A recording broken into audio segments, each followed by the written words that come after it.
జాతీయ జల విధానంపై స్పష్టత రావాలి. నదుల అనుసంధానం ఎజెండా కావాలి. వేసవి వస్తుందంటే ఏటా నీటికి కటకటలు తప్పడం లేదు. అయితే నదుల అనుసంధానం అంటే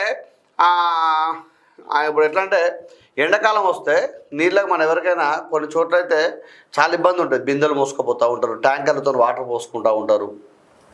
చాలా చోట్ల అంటే సార్ ఏం చేసినారా అంటే పెద్ద సార్ ఉండే ఒకసారి మనకు ఆ సార్ ఏం చేసిన మిషన్ భగీరథ అన్నది ఒకటి ప్రవేశపెట్టినాడు.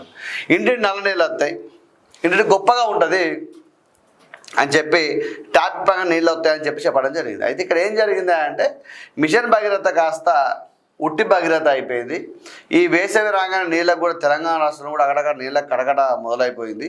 అయితే ఇక్కడ ఏం చేసిందంటే ఒక వార్త కథనం ఏమొచ్చిందంటే ఈ జల విధానంపై స్పష్టత రావాలంటే నదుల అనుసంధానం అంటే ఒక నదిలో వాటర్ ఉంటాడు. ఇప్పుడు మనం సార్ ఏం చేసిన చెరువుల నుంచి చెరువులు అనుసంధానం చేసినాడు. చెరువుల అనుసంధానము, చెరువుల పూడిక దిద్ద పనులు కాకతీయ కాలం నాట్లో అప్పుడు కాకతీయ కాలంలో ఆ చెరువులు మొత్తం పూడిక తీసి ఆ నీళ్ళతో కలకలాడేటి. ఇప్పటి కూడా మనం పోతే ఆ రామప్ప చెరువు మన తెలంగాణలో రామప్ప చెరువు అని చెప్తూ ఉంటాం. అంటే ఇలాంటి కొన్ని చెరువులు ఉన్నాయి, కాచిపేట చెరువు, రకరకాల చెరువులు ఉన్నాయన్నట్టు నీళ్ళతో కలకాలాడుతూ ఉంటాయి. అట్లా మనం రాష్ట్రం మొత్తం చేద్దామని చెప్పి అదొక స్కీమ్ పెట్టడం జరిగింది. అయితే ఇక్కడ ఏం చేస్తున్నాడు, నదుల అనుసంధానం చేసినప్పుడు ఏమైందంటే నీళ్ళకి ఇబ్బంది లేకుండా పోతే దీని మీద స్పష్టత రావాలి, జల విధానంలో పడిన ఒక వార్త కథనం వచ్చింది. దీని ఉద్దేశం ఇది.